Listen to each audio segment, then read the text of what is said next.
এই মুহূর্তে আপনারা আমার হাতে দেখতে পাচ্ছেন বাংলাদেশে প্রথম প্রচলিত ১ এবং ১০০ টাকার নোট। বাংলাদেশের প্রথম প্রচলিত এই নোটগুলোতে একপাশে মানচিত্রের ছবি থাকায় বেশিরভাগ মানুষ একে মানচিত্র সিরিজের নোট বলেই চিনে থাকে। এবং মজার ব্যাপার হচ্ছে এটাই বাংলাদেশের একমাত্র নোট যাকে বাংলাদেশ সরকার ব্যান করেছিল। কী কারণে বাংলাদেশের এই মানচিত্র সিরিজের নোটগুলোকে অচল বা ব্যান করা হয় সেই বিষয়ে আজকের ভিডিওতে আমরা জানতে পারবো। এবং আরও জানতে পারবো আমাদের প্রতিবেশী রাষ্ট্র ভারত কিভাবে আমাদের সদ্য স্বাধীন হওয়ার দেশকে অর্থনৈতিকভাবে পঙ্গু করার নীল নকশা এঁকেছিল। পাশাপাশি একজন মুক্তিযোদ্ধার কাছ থেকে শুনবো সেই সময় ঘটে যাওয়া সেই ঘটনার একটি সংক্ষিপ্ত আলোচনা।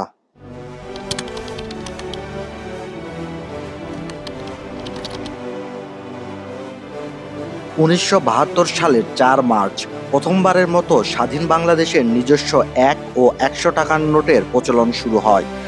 ১ টাকার নকশায় বাংলাদেশের মানচিত্র ও গণপ্রজাতন্ত্রী বাংলাদেশ কথাটি স্থান পায় এবং তাতে স্বাক্ষর করেছিলেন সে সময় অর্থসচিব এ কে জামান।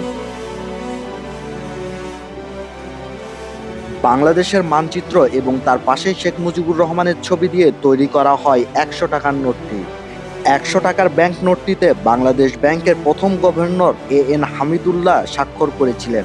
নোটগুলোতে বাংলাদেশের ঐতিহ্য কিংবা ডিজাইনের সৌন্দর্য কোনো কিছুরই কমতি ছিল না, কিন্তু তারপরও কেন নিষিদ্ধ ঘোষণা করা হয়? কারণ নোটগুলো ছাপা হয়েছিল ভারতের সিকিউরিটি প্রিন্টিং প্রেস থেকে। আর এর ফলে দেশে কি ঘটেছিল সে সম্পর্কে একটা ধারণা নিয়ে আসি সেই সময়ের মুক্তিযোদ্ধা লেফটেন্যান্ট কর্নেল খন্দকার আব্দুর রশিদের কাছ থেকে।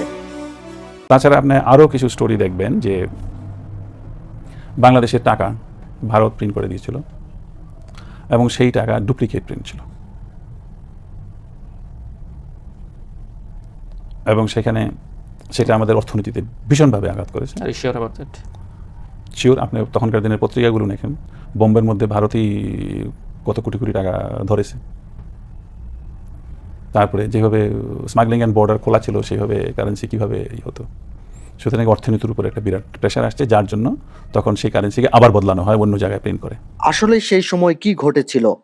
১ এবং ১০০ টাকার দুটি ব্যাংক নোট ভারতের সিকিউরিটি প্রিন্টিং প্রেস থেকে ছাপানো হয়।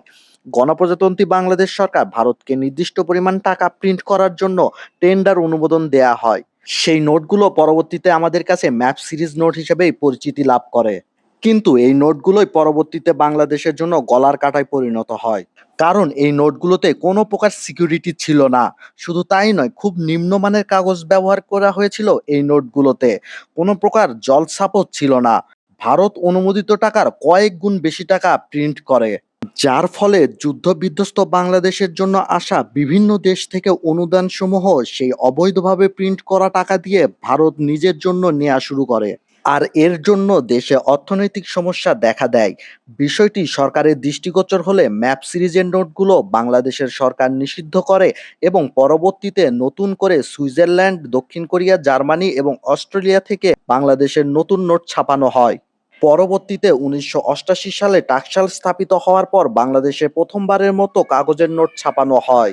এখানেই এই ঘটনা শেষ হয়ে যেতে পারত, কিন্তু ২০২৫ সালে এসে এই ঘটনা আবার পুনরাবৃত্তি ঘটবে কিনা সে সন্দেহে আছে এদেশের মানুষজন। দেশের অর্থনীতিকে অস্থিতিশীল করার ষড়যন্ত্রে ফের সক্রিয় হয়ে উঠেছে একটি সংঘবদ্ধ চক্র। পার্শ্ববর্তী দেশের বিশেষ একটি গোয়েন্দা ইউনিটের সহায়তায় প্রায় ২ লাখ কোটি টাকার সমপরিমাণ জাল নোট বাংলাদেশে প্রবেশের চেষ্টা চলছে। বিষয়টি প্রকাশ্যে আসার পর আইন শৃঙ্খলা রক্ষাকারী বাহিনী সর্বোচ্চ সতর্কতা অবলম্বন করছে। জাতীয় নিরাপত্তার প্রশ্ন আলোচিত সাংবাদিক জুলকারনাইন সায়ের এক গুরুত্বপূর্ণ সতর্কবার্তা দিয়েছেন। তিনি ফেসবুকে লিখেছেন, বাংলাদেশের অভ্যন্তরে অস্থিতিশীল পরিস্থিতি সৃষ্টির লক্ষ্যে পার্শ্ববর্তী দেশের গোয়েন্দা সংস্থার মদদে বিভিন্ন রুটে প্রায় ২ লাখ কোটি টাকা সমপরিমাণ জাল নোট প্রবেশ করানো হচ্ছে। নিরাপত্তা সুতো সহ হলোগ্রাম প্রিন্ট সবই অত্যন্ত নিখুঁতভাবে ব্যবহার করা হয়েছে। বাংলাদেশ জন্মের সৃষ্টিলগ্ন থেকে অর্থনৈতিক ফায়দা নেওয়ার সর্বোচ্চ চেষ্টা করে গেছে ভারত। তাই দেশকে অস্থিতিশীলতার দিকে না ঠেলে দিয়ে আমাদের অর্থনৈতিক লেনদেনের ক্ষেত্রে আরও সতর্কতা অবলম্বন করা উচিত।